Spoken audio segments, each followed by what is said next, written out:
Oh, on a Wednesday night, raining, cold. It was just spitting rain and snow, and Terry came in and sat down in a chair. Didn't know him from nothing. And he says, I don't even have a coat. I just asked him for a coat, and he gave me his coat. I gave him the coat that I had in my truck. If it wasn't for him and his wife, I wouldn't be here today.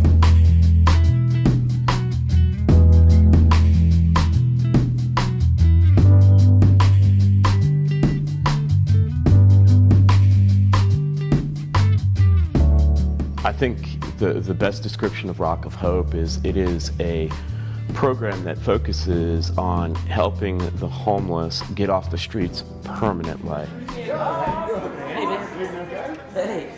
It encourages a person to change in far deeper ways than just geographically.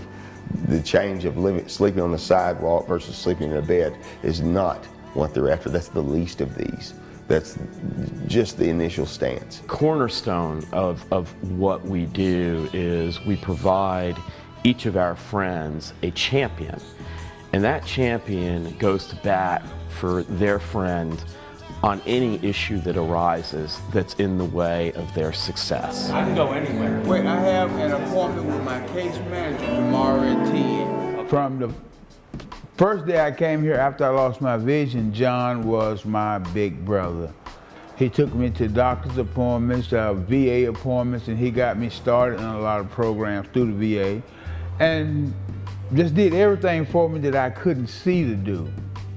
I didn't have any of my benefits and anything like that. I just got out the military. Not on a bad note, it was on a general discharge. But for some reason, none of my benefits was connected with my discharge. He was helping pay the bills. And when he got out of the military for, what, 6 or 8 months, he didn't receive any pay, anything. And so, you know, we couldn't afford our home anymore, and we got evicted. I sent out this blistering email about the Army wasn't taking care of him. I didn't know where the VA was. I didn't know what they were thinking. And I said, if we don't do anything else, we have got to take up some money and start working on a house for these people. So our thought immediately was, well, you know, we're looking for another house for Rock of Hope. We're just gonna work as hard as we can and get it ready. But fortunately, the VA came forward. I've been able to work with Quentin's caseworker at the VA, who is just a wonderful person, and I apologize to everyone at the VA for the ugly things I said in the email. A very real thing about living on the streets is the entire stripping away of your humanity, stripping away of any sense of decency or accomplishment that you might have.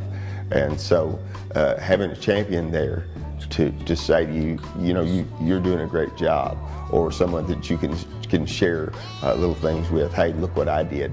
Like you'd take your mom the drawing you did in kindergarten and she'd put it on the refrigerator. I got to grow also with it. I got to learn to be patient. I got to learn to stop being selfish and thinking about myself, and had to think about and come outside of my box and my comfort zone to be able to help and to be able to understand the struggles that he had been going through. The champion learns a new form of love, you know, unconditional love. And I think that, you know, for those of us who are Christians, you find that this is the ultimate form of service and love. You know, when you look at love one another, one of the best commands ever. My wife and I talked about it, that you know, this is a special person in our life at this point already, and we decided we wanted to take him home with us and get him back to where he needed to be, because you could just see his soul. I mean, it was like his soul was just poured out.